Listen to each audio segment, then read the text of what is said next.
Nggak ada kata-kata kasar, tapi nggak dianggap. Hmm. Nah, itu termasuk kekerasan psikis. Seringnya pelaku itu ngomong gini, aku marah, aku mukul kamu karena aku sayang kamu. Itu banyak loh. Diawali dengan apa dok biasanya siklus KDRT itu? Buanglah masalah pada pakarnya. Bersama psikiater. Buat apa susah? Bahtera Yuda, 96.4 FM. Saya tuh ya dokter Aime, ya antara ketawa juga antara miris juga ya kalau lihat berita ini si Vena Melinda. Kasus kan, sampai si Hotman Paris tuh turun lah ke Surabaya gitu sebagai pengacara ya. Saya tuh nggak habis pikir gini loh, kenapa ya? Ya masih tetap cantik lah ya. Kok mau-maunya gitu loh. Sampai di KDRT kayak gitu. Dulu tuh kelihatan apa gitu ya. Kalau menurut dokter gimana? Ya, jadi Vena Melinda cantik ya di usia yang mungkin sudah menginjak 50. Betul. Kemudian dia juga seorang anggota DPR juga kan. Dan dulunya kan bahkan mantan Putri Indonesia ya kalau saya tidak salah ya, artis juga. Jadi dia adalah seorang high quality woman ya menurut saya. Ferry Irawan di satu sisi juga seorang aktor kan. Ganteng juga. Ya. Biasanya apa yang membuat seseorang jatuh cinta biasanya ya romantisnya, bucin-bucinnya itu yang dicari kan. Ya enggak? Ya kan? Mungkin kalau orang kan banyak yang komentar tuh di netizen kok mau sama Ferry Irawan kan nggak ada kerjaan. Kalau menurut netizen kan mungkin sekarang sudah sepi job mungkin ya. Iya, yang itu yang saya nggak habis pikir. Kok mau-maunya gitu loh. Oke ganteng, oke lah masih ada lah ganteng-ganteng sisinya ya, sisi gantengnya. Tapi kan secara ekonomi kan lebih kaya gitu loh si Melinda ini gitu kan. Benar. Jadi yang bucin ini siapa kalau gitu? Kok tadi dokter menyebut bucin? Ya dua-duanya pasti. Dua-duanya pasti. Tapi sebenarnya kan kita dalam hidup itu kan ada suatu hierarki kebutuhan ya. Kita nggak cuma butuh duit loh. Kita nggak cuma butuh duit loh. Betul. Makanya secara teori hierarki kebutuhan manusia menurut Maslow yang mungkin sudah sering saya bahas. Ya dibahas lagi nggak apa-apa. Ya seperti piramida, yang paling bawah harus terpenuhi dulu baru kita bisa naik yang ke atasnya. Dan yang paling bawah itu adalah kebutuhan fisik dalam arti sandang, pangan, papan atau dalam arti sekarang duit. Termasuk seks. Seks itu sebenarnya juga kebutuhan primer loh. Di bawah ya? Iya, itu termasuk kebutuhan fisik. Oke. Gitu. Kemudian naik lagi di atas kebutuhan fisik, baru adalah kebutuhan tentang rasa aman. Tidak dipukul, tidak di KDRT, kemudian suami memiliki pekerjaan, diri sendiri memiliki pekerjaan, tahu kalau suami nggak selingkuh, pasangan nggak selingkuh, itu juga memberikan rasa aman di dalam suatu hubungan. Itu adalah yang kedua. Dan yang ketiga baru cinta, love. Ya. Yang keempat, respect. Dihargai, dihormati oleh masyarakat, oleh orang sekitar. Dan yang paling terakhir baru adalah aktualisasi diri. Ketika seseorang bisa mendapatkan hal-hal terbaik di dalam hidupnya, mungkin dia bisa liburan ke luar negeri, atau mungkin dia bisa beli gadget terbaru, atau mungkin dia bisa beli barang-barang yang dia inginkan yang branded. Itu yang terakhir, aktualisasi diri. Jadi the tip of the pyramid yang kalau terpenuhi ya kita merasa komplit atau happy. Nah, kita lihat dari kasusnya Vena Melinda ya, mungkin dia secara keuangan dia bagus, ya kan? Kebutuhan fisik terpenuhi, nggak ada masalah, dia bisa membeli sandang, pangan, papan, nggak ada masalah ya. Kemudian di awal suatu hubungan dia mungkin merasa aman dengan Ferry, ya kan? Agak berbeda sekarang setelah kasus KDRT, mungkin dia sudah merasa tidak aman, ya. Nah, mungkin dalam hidupnya yang di awal sebelum mengenal Ferry, dia kosongnya di nomor 3, yaitu love and belonging. Aku ini milik siapa? Aku kalau sharing itu sharing ke siapa? Cerita ke siapa? Aku kepingin dicintai dan aku juga ingin mencintai. Karena sebenarnya adalah suatu privilege, suatu hak istimewa kalau kita bisa mencintai seseorang dan dicintai oleh seseorang. It's a privilege loh. Ya kan? Nah mungkin itu yang dicari sama Vena Melinda yang dia tidak temukan. Dia mungkin aktualisasi diri udah, di respect orang udah, ada rasa aman udah, kebutuhan fisik udah, tinggal mungkin love ini yang dicari. Bentar, tadi dokter bilang seks itu paling bawah, itu udah dia dapatkan? Seks? Iya. Salah satunya kan, makanya mungkin yang membuat Ferry Irawan kan kalau dari ceritanya dia marahnya kan karena tidak dilayani dalam hal hubungan seks.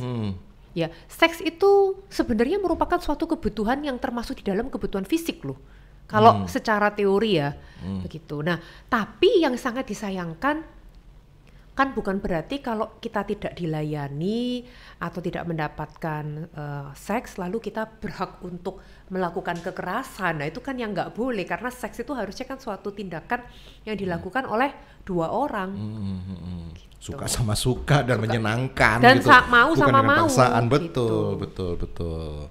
Iya. Nah, bicara tentang KDRT nih, kalau begitu ya, pastikan ada asal muasalnya gitu kan, atau mungkin yang dalam istilahnya itu siklus ya, karena ya apa ya, itu akan berputar gitu ya. Toh nanti juga akan kembali lagi gitu kan, biasanya gitu, alias kambuh gitu kan. Kalau muter itu kan alias kumat gitu. Nah, diawali dengan apa dok biasanya siklus KDRT itu? Siklus KDRT itu biasanya selalu diawali dengan honeymoon period atau periode bulan madu, ketika seseorang jatuh cinta, merasa bucin, merasa saling mencintai, mau melakukan apapun untuk pasangan, dunia serasa milik berdua, itu honeymoon phase. Cocuit-cocuitan gitu ya. Nah, kemudian mulai Oke, terus? akan ada suatu gesekan ya. Gesekan, perbedaan pendapat, friksi ya. Setelah itu akan mulai adanya suatu ancaman. Ya, ancaman. Kamu kalau seperti ini, aku akan begini. Kamu kalau gini terus, aku akan mukul, atau aku akan minggat, atau aku akan menghentikan uang bulanan, atau mungkin silent treatment, nggak ngomong sama sekali. Itu kan juga suatu ancaman. Tapi karena mungkin ya itu tadi perbedaan pendapat, yang satunya nggak mau melakukan, mulailah terjadi yang namanya explosion atau suatu ledakan dari kekerasan, dipukul atau mungkin dikata-katain. Nah, itu explosionnya. Nah, biasanya setelah explosion, memang di dalam suatu siklus kebanyakan pelaku kekerasan akan masuk ke dalam fase berikutnya, yaitu fase menyesal, regretting. Menyesal bahwa sorry aku seperti itu, aku menyesal, aku berjanji nggak begitu lagi. Ya. Tetapi biasanya setelah menyesal, biasanya akan kembali ke siklus honeymoon period lagi ya, tadi itu yang kembali, oh iya aku mencintaimu, aku berjanji nggak akan seperti itu lagi. Nah, tapi beresiko nanti kalau ada perbedaan pendapat lagi, friksi lagi, akan sangat mungkin untuk ada terjadinya ancaman lagi ya. Ancaman dan berakhir ke explosion itu tadi. Oh, saya pikir langsung gitu ya KDRT, ternyata ada ancaman sebelumnya gitu. Biasanya menegang dulu, tensionnya menegang, baru kemudian explosion. Ada tension dulu. Iya. Berulang-ulang, akhirnya si Melinda nih gak tahan gitu kan ya.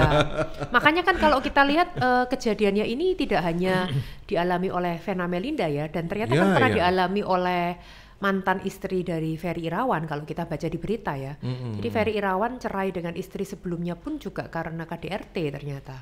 Nah, berarti ini apakah itu memang sifat seseorang yang memang cenderung melakukan KDRT? Jadi apa ya? Ya sudah wataknya gitu. Kalau watuk gampang disembuhkan, kalau watak ini susah gitu. Ya, apakah seperti itu? Benar. Kalau kepribadian memang akan sangat sulit untuk kita ubah. Karena kepribadian itu cenderung suatu kebiasaan yang berulang.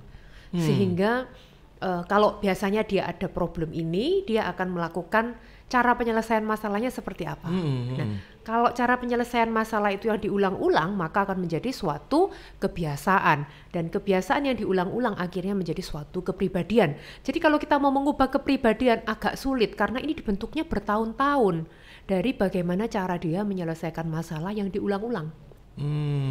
Makanya kalau saya dapat klien yang dengan gangguan kepribadian, nggak cuma gangguan kepribadian yang borderline atau psikopat ya, yang mungkin orang, waduh serem nih kalau psikopat gitu. Nggak cuma itu, termasuk kepribadian yang lain, kepribadian skizoid pun yang suka pendiam, menyendiri, tertutup. Nggak gampang kita ngubah orangnya dari pendiam untuk tiba-tiba dia jadi berubah jadi orang yang cerewet, yang ekstrovert, nggak gampang. Yang rame gitu. Itu butuh cara penyelesaian masalah yang berulang-ulang, cara dia bergaul yang diulang-ulang baru dia akan berubah. Nggak mungkin satu kali bim salah bim, kok Gideon jadi pendiam gitu, nggak mungkin. Itu butuh proses. Oke, terus untuk apa kalau begitu hukuman dibui? Kalau memang itu tidak semudah itu mengubah, kan tujuannya pengen mengubah nih, kamu jangan KDRT terus dong gitu loh. Ya, memang harus ada hukuman. Justru ketika kita tidak melakukan suatu hukuman, maka akan terjadi suatu pembiaran dan itu akan menjadi suatu kebiasaan, habit yang terbentuk. Coba contoh ya, orang Indonesia. Kalau orang Indonesia buang sampah sembarangan di negara Indonesia, karena kalau mereka buang sampah nggak pernah didenda, nggak pernah ada hukuman. Tetapi semua orang Indonesia kalau begitu mereka pergi ke Singapura, mereka akan langsung menjadi orang yang bersih dan mereka nggak akan pernah membuang sampah sembarangan lagi. Kenapa? Karena takut hukuman dihukum. Jadi memang hukuman tuh harusnya perlu agar ada efek jera. Makanya kalau di dalam prinsip behavior therapy atau terapi perilaku, kita selalu melihat problemnya ini harus kita apain. Biasanya kalau problemnya ini suatu hal yang negatif, maka kita harus berikan reinforcement yang negatif. Reinforcement negatif itu apa? Artinya kita harus hukum. Tapi kalau kita berharap dia melakukan suatu hal yang positif, maka kita nggak boleh kasih reinforcement yang negatif. Kita harus beli reinforcement yang positif. Kita harus kasih hadiah. Contohnya kita kepingin anak kita rajin belajar, maka yang bisa kita kasih dia hadiah. Kalau nilainya bagus, kita kasih stiker, kita kasih hadiah. Kayak guru-guru TK kan gitu ya. Nah, tapi nggak mungkin kalau misalnya kita kepingin ya, orang ini belanja di toko kita, oke Anda dapat hadiah, maka orang akan kembali ke toko kita. Tapi nggak mungkin kalau kita berharap orang belanja ke toko kita lalu kita kasih hukuman. Kalau kamu nggak belanja di tokoku, aku akan menghukum. Nggak mungkin, nggak cocok. Jadi kalau kita berharap hasil yang positif, berikan reinforcement positif. Tapi kalau kita berharap hal yang negatif tidak berulang, maka kita harus berikan reinforcement yang negatif. Dihukum. Kembali lagi ke kasusnya si Ferry ini. Maksud saya tuh, saya kepengen gini loh. Lu mesti bertobat, jangan KDRT terus dong gitu loh. Benar. Iya kan? Benar. Reinforcement negatif dihukum supaya menimbulkan efek jera. Benar. Tapi kan juga harus diimbangi dengan yang positif gitu kan. Supaya apa? Kepribadiannya ini misal nanti satu saat dia menikah lagi ya nggak gitu lagi gitu. Sekarang sebenarnya dia sudah mendapatkan hukuman ya menurut saya. Meskipun mungkin dia tidak di penjara ya. Tetapi dia sudah dinyinyirin oleh netizen se-Indonesia. Itu kan suatu hukuman sosial yang nggak mudah loh. Itu suatu hal yang mungkin membuat dia merasa malu. Dia mungkin sampai nangis ya kan. Makanya yang kemarin kan sempat ada berita juga dia mau menuntut karena kok yang videonya dia menangis kok sampai tersebar kan. Nah itu mungkin karena dia merasa malu. Sebenarnya itu adalah suatu bentuk punishment untuk dia juga agar dia jera dan tidak melakukannya. Gitu. Iya, maksud saya yang saya tanyakan adalah yang positif seperti apa misalnya ya? Kalau dia sudah menikah lagi, atau dia kembali nih, misalnya dia rujuk sama Vena ya. Maka ketika dia sudah lebih sabar, ketika misalnya Vena nggak mau melayanin secara seksual, dia sabar dan dia tidak marah, maka Vena bisa memberikan pujian. Makasih ya Mas, udah ngertiin aku kalau aku lagi capek, misalnya gitu. Atau oh ya makasih ya Mas. Kamu udah berubah sekarang jadi lebih sabar. Nah itu suatu reinforcement yang positif. Gitu. Oke, makasih ya. Itu Porsche di depan buat kamu. Namanya juga orang kaya kan. Oke. Jadi KDRT itu macam-macam ya. Nggak cuman tadi Dokter Aimee mengatakan apa ya, dari ancaman, nggak cuman dari kata-kata, tapi macam-macam gitu ya. Nggak cuman dari pukulan fisik, juga, fisik gitu ya. Ada banyak jenisnya. Apa aja nih macam-macamnya Dok? Kalau boleh tahu. Jadi kita tahu kan, oh ini udah tergolong dalam KDRT nih gitu. Jadi ini satu pelajaran buat kita untuk jangan sembarangan Anda itu ya. Nanti KDRT gitu bisa dilaporkan gitu kan. KDRT bisa dilaporkan kan Dok ya? Bisa. Nah ini apa ini macam-macamnya? Jadi KDRT bisa berupa kekerasan fisik ketika dipukul, ditampar, ditendang ya kan. Kemudian ada juga KDRT kekerasan verbal ya, kata-kata yang menghina, mengancam, merendahkan. Contohnya yang sering ya kalau dari pasien-pasien saya, contohnya kamu tuh harusnya bersyukur dapat aku. Kalau kamu nggak sama aku, mungkin nggak ada cowok lain yang mau sama kamu. Jadi akhirnya lama-lama kalau dikata-katain seperti itu, lama-lama orang itu akhirnya meyakini kan bahwa itu suatu kebenaran, bahwa nggak mungkin ada yang mau sama aku. Padahal mungkin cewek itu sebenarnya cantik, tapi karena dia udah di brainwash seperti itu, dia akhirnya merasa oh iya aku nggak berharga, aku nggak bernilai, jadi insecure dengan dirinya. Atau mungkin dibilang kamu gendut kayak mamamu, atau mungkin kamu dibilang kamu jelek, atau kamu apa kan ada kata-kata yang kasar, mungkin misuh bahasa Surabayaan, atau mungkin kata-kata binatang, itu semua termasuk di dalam kekerasan verbal. Oke. Dan jenis-jenis seperti itu ya harus ada pembuktian ya sebelum dilaporkan tentunya kan ya. Ya, kalau bisa repotnya. direkam. Oh, direkam ya. Beberapa pasien tuh akhirnya yang mau melaporkan ke polisi mereka merekam suara atau mungkin merekam video. Iya. Jadi ada bukti. Betul. Termasuk yang kemarin tuh ada berita seorang pengusaha dia melakukan KDRT bukan ke istrinya tapi ke anaknya. Nah, ini termasuk KDRT juga nggak ini? Iya, KDRT ke dan anak. anaknya merekam gitu. dan bisa menjadi satu bukti. Iya. Oke, jadi Nggak cuma itu loh, belum selesai loh. apa aja?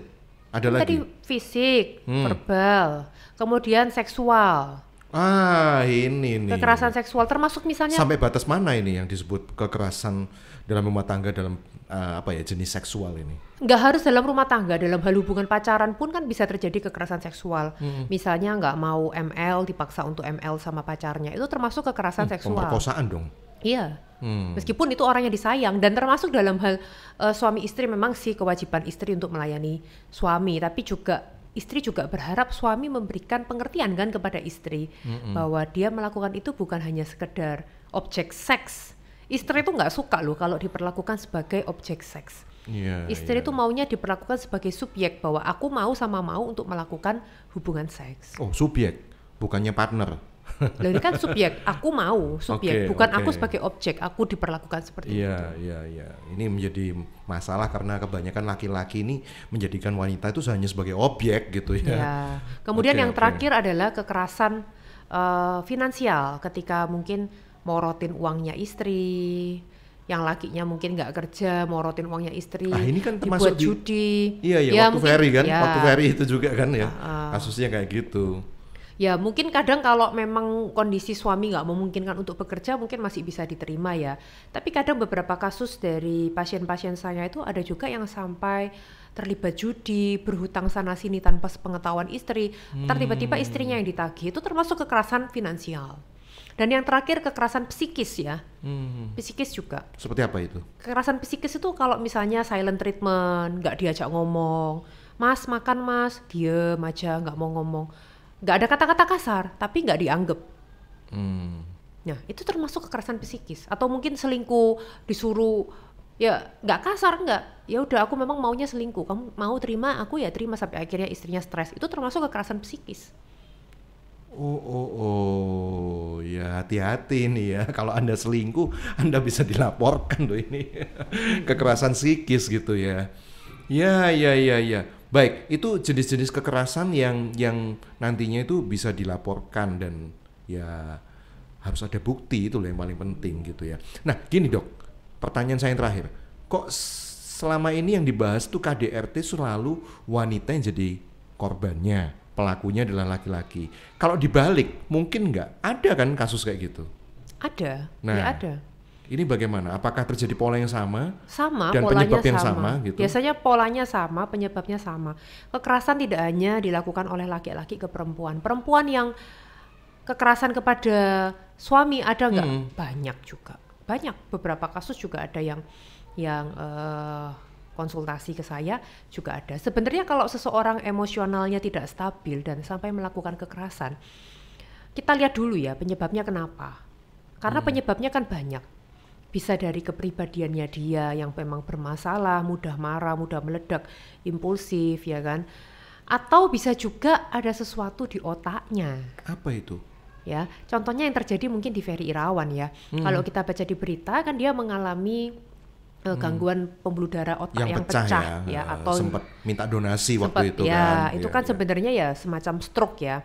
Nah, kalau area stroke-nya itu terkena di area otak tertentu, maka akan membuat seseorang menjadi tidak bisa mengontrol emosinya.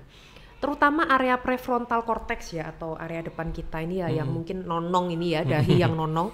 Kalau ikan lohan, ikan yang nonong, itu area prefrontal cortex otaknya ikan lohan itu paling besar. Nah, ternyata area prefrontal cortex itu berfungsi untuk inhibisi atau stop atau menahan diri. Jadi ketika orang-orang yang ada gangguan di area otak prefrontal cortex, dia tidak bisa menahan diri. Ya, saya nggak tahu kalau kasusnya Ferry Irawan stroke-nya di daerah otak yang mana, karena saya nggak ngerti kan. Tapi beberapa kasus pasien saya yang mana dia terkena stroke-nya di area prefrontal cortex atau mungkin epilepsi, dan epilepsinya kenanya di area lobus yang prefrontal cortex, maka dia jadi sulit untuk mengendalikan diri. Wah, kalau udah kayak gitu susah ya, karena dari fisiknya aja udah terganggu kan. Benar, dari fisiknya. Kemudian area yang bermasalah juga biasanya area temporal. Temporal otak itu di daerah sekitar sini samping ya. Ya, sini ya. Nah, temporal ini fungsinya untuk pusat emosi memang. Jadi kalau dia terganggu di area itu, biasanya dia akan ada gangguan secara psikis. Iya. Ya, secara emosinya nggak stabil. Oke. Satu lagi nih ya, ini benar-benar terakhir. Apakah seseorang yang cenderung melakukan KDRT itu melihat pola masa lalu orang tuanya seperti itu? Bisa. Tidak selalu, tetapi bisa. Karena biasanya bagaimana seseorang itu diperlakukan itu melihat bagaimana orang tuanya memperlakukan pasangannya. Misalnya papanya dulu sering mukulin mamanya, maka mungkin dia menganggap hal itu adalah suatu hal yang biasa. Ya, atau kalau seseorang selalu menjadi korban kekerasan dalam rumah tangga, dia ada kecenderungan selalu mencari pasangan yang salah. Juga hati-hati, mungkin dia dulu kecil juga sering dipukulin, sehingga di alam bawah sadarnya dia mungkin merasa menganggap bahwa itu hal yang biasa kalau seseorang itu dipukulin. Atau biasanya kan itu tadi ya yang saya bilang tadi di siklus. Orang-orang yang KDRT itu kan ada siklusnya, yang ada honeymoon periodnya, jadi ada fase bucinnya, yang mana kalau dia lagi udah honeymoon period semua itu dikasihkan, semua itu kayak dikasihkan, sehingga akhirnya love bombing itu loh istilahnya sekarang, dibombardir dengan cinta, sehingga akhirnya dia jadi sulit untuk lepas dari pasangannya itu, karena dia kayak membutuhkan cintanya ini, yang ketika dia memang dia kasar, tapi di satu sisi kalau udah romantis banget. Iya, romantis sih romantis, tapi yang ngitung-ngitung kalau terus-terusan dipukulin, diporotin ya lapor juga. Ya, apalagi seringnya pelaku itu ngomong gini, aku marah, aku mukul kamu karena aku sayang kamu, itu banyak loh. Iya, I love you but I hate you. Aku mukul kamu karena aku sayang kamu, itu salah. Itu salah ya. Kalau dia benar-benar sungguh menyayangi Anda, kalau dia benar-benar sungguh mencintai Anda, dia tidak akan itu memukuli Anda. Anda. Aja ya, yes. Alibi itu. Dia tidak akan memukuli Anda kalau dia sungguh mencintai Anda. Kalau Anda benar-benar pernah menerima penyataan, aku tuh mukul kamu karena sayang kamu, alasan lah. Oke dokter, terima kasih untuk penjelasannya soal KDRT, dan sampai jumpa di Buat Apa Susah di sesi berikutnya. Buanglah masalah pada pakarnya. Bersama psikiater Buat Apa Susah. Bahtera Yuda 96.4 FM.